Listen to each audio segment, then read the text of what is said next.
சிவாய நமஹ. ஆதிசைவர் திருவான்மையூர் அடியாருக்கு அடியன் சந்தோஷ் திருமேனி சிவாச்சாரியார் நேயர்கள் அனைவருக்கும் அன்பான வணக்கம். வரக்கூடியதான விஸ்வாவசு வருடம் மார்ச் மாதம் 6ஆம் தேதி பார்த்திங்கன்னா சனி பெயர்ச்சி நடக்குதுங்க.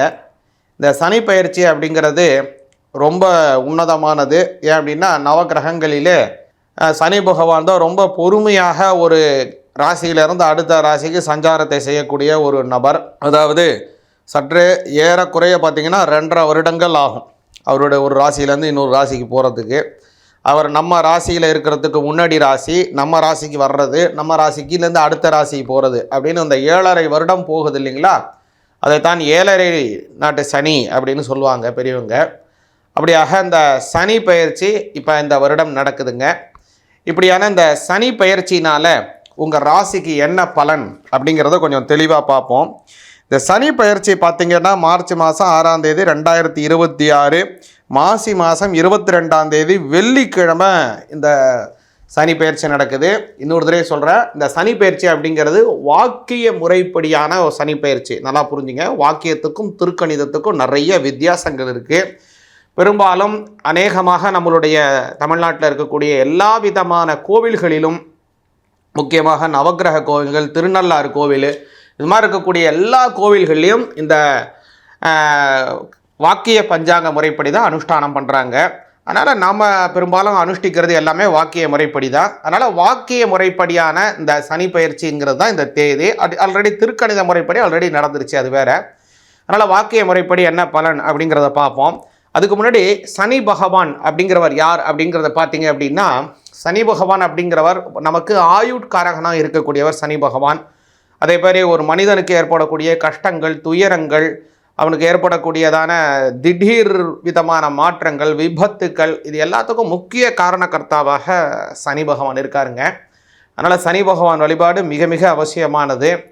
அதே மாதிரி இந்த சனி பகவானினுடைய நாள் அப்படிங்கிறதுல தான் பெரியவங்கள்லாம் என்ன சொல்லுவாங்க அப்படின்னா, அன்றைக்கி தான் எண்ணெய் தேய்ச்சி குளிக்கணும். ஏன்னா அன்றைய தினம் ஒரு துடக்கான நாள். அதனால் அன்றைய தினம்ங்கிறதுல நம்ம எண்ணெய் தேய்ச்சி குளிக்க வேணும் அப்படிங்கிறது பெரியவங்கள்லாம் சொல்லுவாங்க. அதனால தான் அன்றைய தினம் அதிகமாக பெருமாளை கும்பிடணும் அப்படிங்கிறதுக்கெல்லாம் பெரியவங்க சொச்ச ஒரு வகுப்பாக இருக்குது.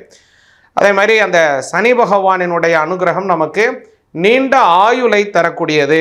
நமக்கிட்ட வேலை செய்கிறவங்க, வேலையாட்கள் மூலமாக நமக்கு ஒரு நன்மையை தரணும்னா அதுக்கு சனி பகவான். நல்ல இரும்பு சார்ந்த வியாபாரம் நல்லா செழுமையாகணும்னா அதுக்கு சனி பகவானுடைய அனுகிரகம்.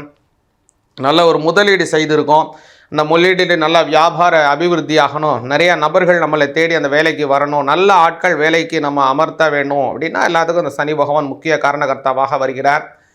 அதனால் சனி பகவான் நம்ம ஒரு முதலாளிக்கும் அந்த முதலாளித்துவமான அந்த நிறுவனத்தில் வேலை செய்யக்கூடிய பணியாளுக்கும் ஒரு நல்ல ஒரு பரஸ்பரம் அன்பு தரக்கூடியவர் சனி பகவான். இந்த சனி பகவானுடைய அந்த பெயர்ச்சினாலே உங்களுடைய ராசிக்கு என்ன மாதிரியான பலன்கள், இது என்ன மாதிரியான இம்பேக்ட் உங்களுடைய குடும்பத்தில் எப்படி இருக்கும், எதையெல்லாம் உங்களுக்கு நன்மைகள், எதிலெல்லாம் கவனமாக இருக்கணும், அந்த மாதிரி எந்த விஷயங்களை செய்தால் மேலும் உங்களுக்கு நன்மைகள் கிடைக்கும், எல்லாத்தையும் கொஞ்சம் தெளிவாக பார்ப்போம். மேஷராசி ஆகிய உங்களுக்கு இந்த சனி பயிற்சினால் என்ன பலன் அப்படிங்கிறத கொஞ்சம் தெளிவாக பார்ப்போங்க. மேஷராசிக்கு பார்த்தீங்க அப்படின்னா சனி பகவான் இப்போது 12ஆம் பாவத்திற்கு வருகிறார். கரெக்டாக 12ஆம் பாவத்திற்கு வருகிறார்.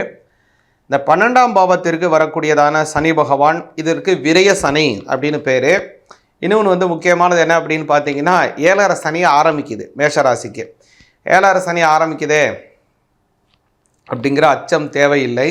பல தடவை சொல்லியிருக்கோம். சனி பகவான் 7.5 சனி காலத்தில் முதல்ல வரக்கூடிய சுற்றுல அவர் மங்கு சனி, 2வது தர சுற்று வந்தால் பொங்கு சனி, 3வது தர வந்தால் போக்கு சனி, 4வது தர வந்தால் மரண சனி அப்படின்னு அவருக்கு பேர். அதனால் நீங்கள் எந்த விதத்தில் இப்போ எத்தனாவது சுற்றி உங்களுடைய ஆயுட்காலத்தில் வந்து கொண்டிருக்காருங்கிறத முதல்ல தெரிஞ்சுங்க. முதல் சுத்துவாக இருந்தால், எந்த 2வது சுத்துவாக இருந்தாலும் சரி, 3வது சுத்துவாக இருந்தாலும் சரி, 4வது சுத்துவாக இருந்தாலும் சரி, ஒவ்வொரு சனிக்கிழமையும் சனி பகவானுக்கு எள்ளி தீபம் போடணும் அப்படிங்கிற ஒரு பழக்கத்தை வச்சுங்க. இந்த 2.5 வருஷத்துக்கு இதை கண்டிப்பாக நீங்கள் செய்யணும்.